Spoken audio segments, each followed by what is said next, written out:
کمال ناصر اصولي څوک ده؟ چیرته زیږېدلی ده او څنګه یې د پارلمان رئیس میررحمان رحماني سره لومړی خوږه ملګرتیا درلوده او ولې یې وروسته په جنجال دغه ملګرتیا بدله شوه؟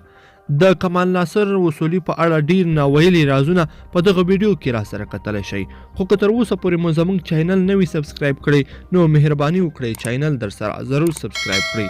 درنو لیدونکو السلام علیکم. د ولسي جرګې د ریاست پر سر د جرګې د دوه غړو میررحمان رحماني او کمال ناصر اصولي ترمنځ جنجال یو کال وړاندې حل شو.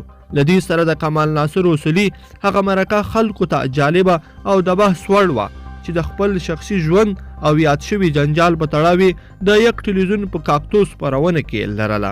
موږ یې درته د دغې مرکې مهم او جالب ټکي در سره شریکوو. لومړی، اصولي څوک ده؟ په مرکه کې کمال ناصر اصولي وویل چې د خوست ولایت اصلي اوسیدونکی ده او همالته زیږېدلی هم دی. دی 42 کاله عمر لري. تر 5م ټولګي خوست او تر لیسې تر دورې زده کړې بیا په پلازمینه کې کړې دي. هغه لوړې زده کړې په روسیه کې کړې دي او د حقوقو په برخه کې ماسټري اخیستې. اصولي د ولسي جرګې په تیره او اوسنۍ دوره کې د خوست څخه د جرګې غړیتوب ته بریالی شوی دی. نوموړي په 19 کلنۍ کې واده کړی دی چې 4 لوڼې او 2 زامن لري. د دوی یو زوی په بهر کې اقتصاد لولي او بلې هم د اقتصاد محصل دی.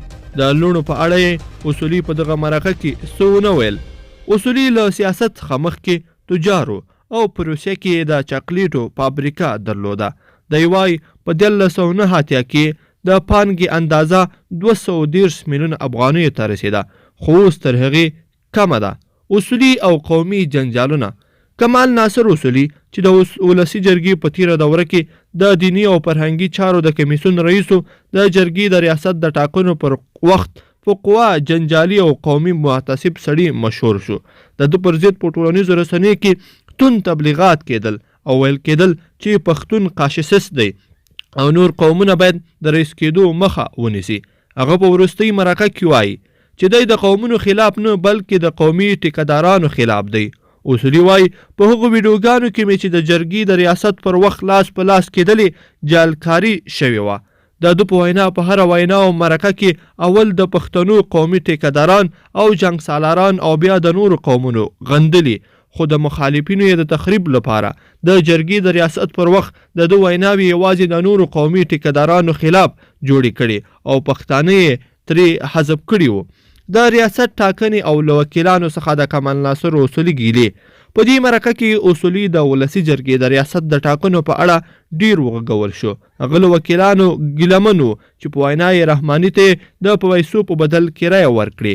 اصولي وایي یو وکیل مې خپله د جرګې د تشنابونو خوا کې ولیده چې په $10,000 یې رایه خرڅه کړه.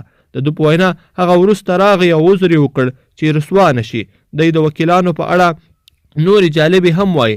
د اصولي په وینا نیلوفر ابراهیمي، ناهید فرید او زلمی هغه وکیل چې چکش په لاسونو تصویرونه یې زیات خپاره شول. د رایه ورکونې پر وخت یې ده ته رایه ورکړې، خو وروسته یې د رحماني ملاتړ وکړ. دی له نوم اخیستو پرته وایي چې له رایه اچونې وروسته د ده په ملاتړو وکیلانو کې هم داسې خلک وو چې رایه یې رحماني ته ورکړې وي خو ملاتړ یې ده نه کوو. درنو لیدونکو په دې هیله چې د کمال ناصر اصولي د ژوند او نور ناویلو رازونو په اړه به مو خبر ترلاسه کړی وي. که مو دغه ویډیو خوښه شوې ویډیو لایک کړئ، د سره چینل در سره ضرور سبسکرایب کړئ. تر بلې ویډیو پورې د لوی الله په امان. ښه وخت.